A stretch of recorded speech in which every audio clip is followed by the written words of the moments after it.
everyone. So I have a special video for you today. I was asked to participate along with a couple other members of the Secret Not Secret Kit Club in creating a layout for PageMaps, Christina's Kit Club is sponsoring this month. Oh my goodness, I can't even talk. So she does not have a design team at all, so she just collected a couple of us members and had Becky Flex send us a sketch and said, want to do this? If you've never heard of PageMaps, I will link them below. They make the most amazing sketches, especially if you like double pages or you like pages with lots and lots of photos. So the sketch I was given is an 8.5 by 11 sketch, which is perfect. And I am using the Twilight collection from One Canoe 2 to create my layout. And I'm going to focus on all of the gorgeous blues in this collection and the fireflies, because they're the best. I love fireflies. So the sketch I was given is right there. It's on my phone, and I follow it very, very, very closely, because when you're creating a sketch for PageMaps, or you're creating a layout for PageMaps, and you don't deviate from the sketch much. At least for me, don't deviate from the sketch much. Right? So I have the sketch on my phone. I'm right there, pretty much following it completely. I do take some creative liberty with it, just little bits in pieces here and there, but not too much. For instance, my photos are larger than those shown in the sketch, and there's a couple other things. I did my titling a bit different too as well, but you'll see that as I continue on. So these are photos of my nephew, Emerson, because he's adorable. And he had lovely blue in all of these photos from April, and I decided that these photos would work really well. I have been dying to use those butterflies, or not butterflies, the fireflies from the Twilight collection. I love them. They are one of my absolute favorite icons that were released at Creativation in January. They have my heart. And I still have more, so you'll probably be seeing many more firefly layouts coming. So I'm going to start by just doing my background layers. The nice, interesting thing about this particular sketch is that once you get your background papers situated and your photos situated, you have very little available space to kind of journal, or not so much journal, but embellish for sure, and possibly journal. So once I get my photos down, this layout came together very, very, very easily. So I'm just going to go ahead and, yes, the middle photo is turned the wrong way, and at some point during this I realize it.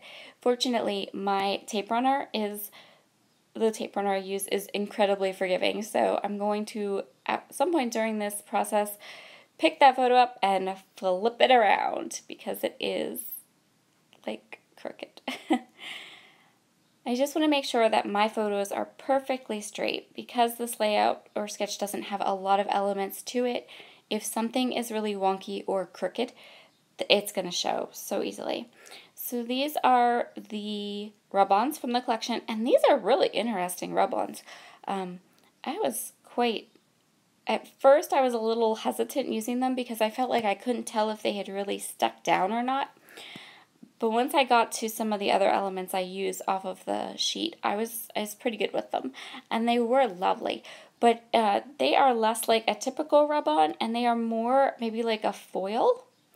So it's almost like you're putting foil on your page, and you can see there how the light from my lamps kind of like hits it and reflects off it. So all the girls that were invited to create using one of these sketches, I think, in fact, I know that all of them are YouTubers, and one of them is a brand new, amazing YouTuber named Moira O'Reilly, and you simply must check out all the links down below. If you have a YouTube channel yourself, then you've probably met Moira, because she is super supportive of all of us YouTube girls. She is also the administrator. She helps Tracy Banks out on her Facebook. She's one of the admins, and she's lovely. So if you have, you will find her channel link, or possibly her video link, down below, and you can hop along and see her video as well.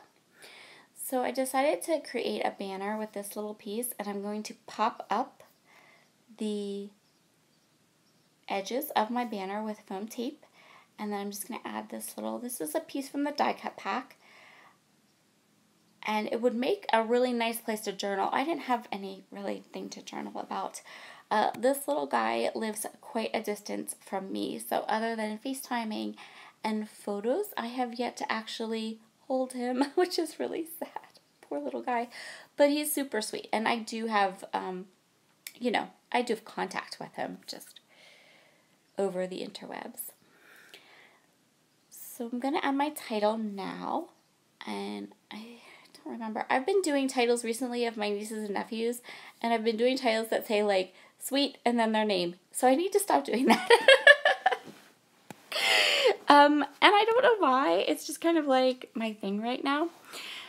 But I have done a couple layouts coming up where I was like intentionally, okay, I can't say that because I've called them sweet like 100 times already.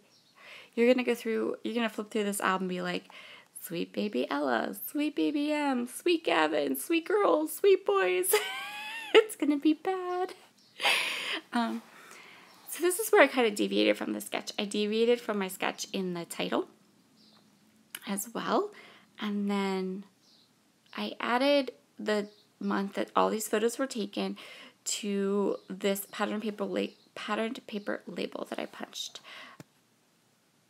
And I'm just going to make sure they stick down because, American Craft Stripboard Thickers. Love-hate relationship with those I have. I decided to pull from my 6x6 papers this little piece here. I love the blue, but that the sentiment was not something I ever thought I was going to use. But I thought that it would make a perfect spot to put this little firefly. He fits so well, just like right over that sentiment, and you can still see kind of the detail of the tag. It worked out really well. And again, this is really going to be the majority of my layout or embellishing. I'm just going to add a couple of little things to it. I'm going to add some rub-on fireflies, and then there was this little strip on the cut-apart sheet that also had a firefly, and I think I grabbed one of the wood buttons from this collection as well, and I'm going to use that just as a little bit of a element. And this collection is so lovely. I really like One Canoe Two's collections. They always just are fabulous and speak to me. They also are a collection that they are also a company and collections that I tend to want to hoard, to be perfectly frank. But so I was really happy. I was really happy to pull this out and do a layout using it, and I love how it turned out. Decide on this button, and I did leave the foam on the back of it. I usually pull the foam off, but I think I was just so much in the zone, it didn't even dawn on me that that's probably going to be like super bulky when I put it in an album. It'll be okay. We'll figure it out then, right? Right. Because, I just have a stack of layouts. I don't actually have them in albums currently. It's on my to-do list for summer because I'm afraid that the pile is going to topple fairly soon. I'm going to grab all of these lovely fireflies from the rub-on sheet, and I'm going to put them on, and that's going to be my finishing touch. I'm not going to add anything else to this layout. This layout it needed that simplicity because, of course, you want the photos to be the star. And with having 3 square photos on an 8.5 by 11 layout, your canvas shrinks a lot, and you want the focus to be on the photos. So that's going to complete this layout today. Thank you so much for stopping by. Be sure to check out all of the other members of the Secret Not Secret Kit Club that got to play with a sketch too, and I will talk to you again. Bye!